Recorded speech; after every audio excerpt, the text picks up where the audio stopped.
Hello everybody, welcome to the series on what was happening in the business world when we were sleeping last night. Well, this being a weekend episode, I wanted to talk through something very interesting that has happened in the last week. Iranian national football team did not sing their national anthem in the ongoing World Cup. Now the question is, why didn't they do it? Typically, sports teams and players are pretty proud and they are also enthusiastic to sing their national anthems. In this video, we are going to analyze why Iranian national team did that and also a bit about the context of what's going on in Iran itself. Well, I'm not going to go into the depths of the topic, but I just want to give you the flavors of every single thing that's important with respect to this situation. If you like the video, please do subscribe and also comment. That will help me understand whether this kind of content is helpful versus not. Now, jumping into the video. Iranian national football team was supporting the ongoing protests against their government, and that's the reason they did not sing their national anthem. These protests started in September when a 22-year-old girl named Amin was killed or died at a police station, and she was arrested at the first place because she was not sticking to the official guidelines of how a woman should be dressed in Iran. Now the question is, did she die because the police beat her, or as per the official reports, she died because of heart attack in the police station? The entire nation rallied behind her.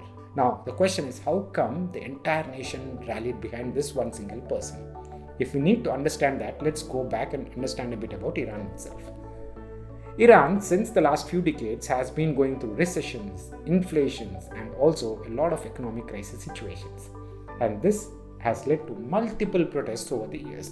In 2009, almost 1 million people walked on the streets saying that there is rigging happening in the ongoing elections. In 2017, 2019, there were also protests against the economic crisis situations that were not handled very well by the government. Now, all these protests were led by small sections of the population. However, all of these came together when that poor girl died in September. Now, these economic crisis situations happen again and again and again in Iran because the world has imposed specific sanctions on Iran.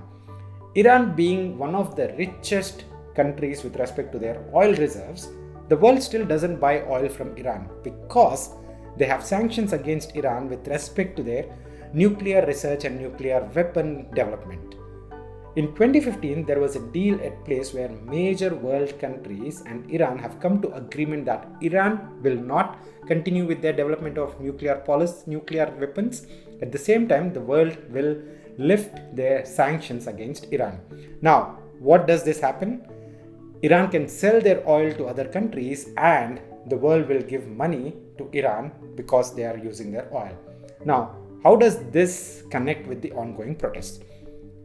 For suppressing the ongoing protests, Iran government needs a lot of money to maintain their military power, and that money will come from selling their oil. And these sanctions are currently in place. The 2015's agreement is not valid anymore.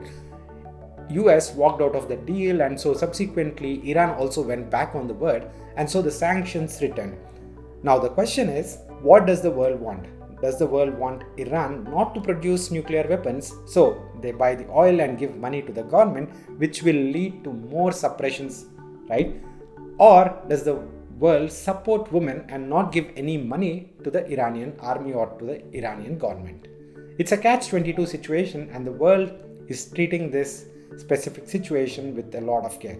There is already a lot going on. Russia-Ukraine war, energy crisis in the European Union, and they don't want another major thing to pop up in the world right now.